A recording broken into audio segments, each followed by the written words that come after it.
Right. I'm trying to look a little bit more happy on these videos as when I watched them, I realized how sad and depressed I'm looking all the time. So I will try to smile a little bit more and try to be a little bit more up to rest when appearing in these. So my name is Rasmus Hammarland.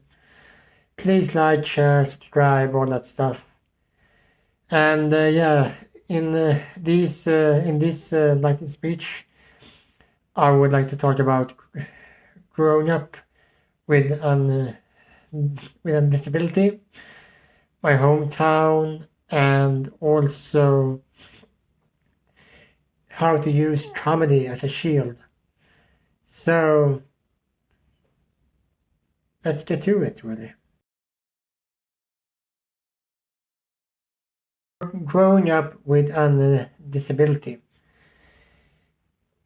I wanted to talk about this as I talked about my disability in yesterday's lightning speech, so I thought I could go on a little, try to tell a bit how it was to actually grow up with one. When I thought of this subject, I thought, did I really grow up with an disability? I would say yes and no. I mean, yes, in a way that yes, I did grow up with an disability, and it affected, of course, myself and others around me, especially, of course, my family, my friends, school, all that stuff. But yeah, I mean, in many ways, I had a pretty normal upbringing. I was born in a small town called Örebro, which I will talk about more in the next part of this lightning speech. And as I said, of course, my disability did affect me growing up. First, as an infant, really, where I had a lot of surgeries done to my face, to my skull, to my aorta, to my feet. I think all in all, it's about 30 surgeries that I have had. It's been a lot of time in surgeries, in hospitals, mainly in Örebro, where I lived, but also in Gothenburg and in Uppsala, where they did my hands. Because back in the early 80s, there was not so much knowledge about this disability that I have, and it was and is also still quite rare. So and and then it also, of course, affected me in my teens when I was in my puberty. When I started to realize that I looked different, I started to have a lot of issues with self-esteem and confidence. I don't know, maybe a little more than people have in usual, even if I guess that's something quite normal at that time. So that was quite a difficult task, and it still is, of course. I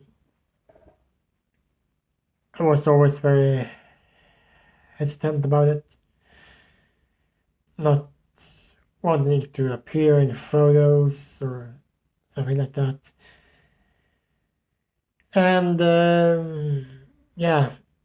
it affected my social life a lot. And yeah, that's a topic for another video, how it affect my social life. So stay tuned for that. And now, next subject.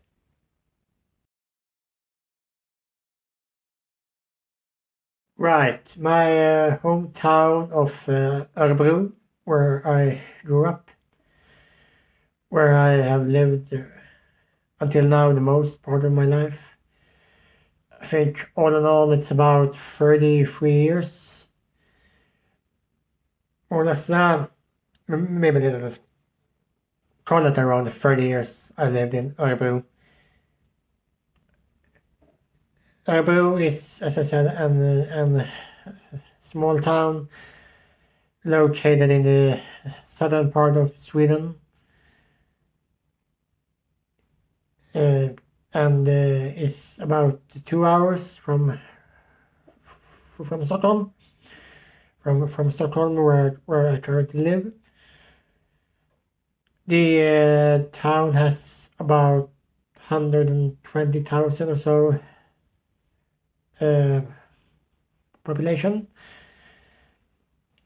and well, it's known, or the whole region, I would say, it's known for being quite whiny when we sound, because we like to draw the eyes when we talk. So when we talk, we sound very much like this. So people can think that we are very whiny, and we are not so very positive at all. At least the stereotypes say so. Yeah, I mean, growing up in Örebro was nice, I guess. I don't know, as I don't have much, if anything, to compare with. Um,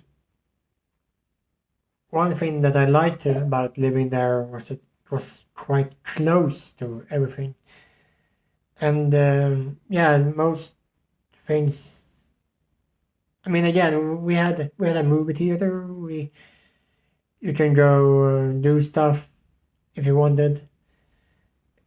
It was nice, really, but I mean, also, yeah, it is a very small town, for good and bad. So you get to know people, and you don't get to know them because people are quite inbound, really. That's just how it is. But I mean, if you get to know people, you can really get to know them. But it might be hard to do that. Something that I have noticed both living there and yeah, when visiting. Yeah, that's about it about Örebro, really. So next subject.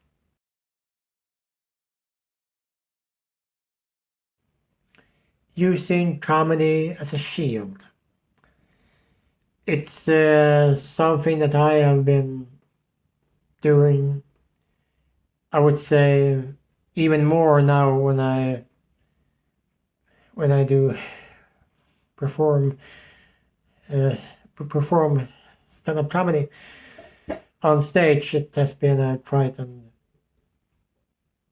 effective tool for me to use the comedy to distance myself from issues or things that I have, especially around myself and my person.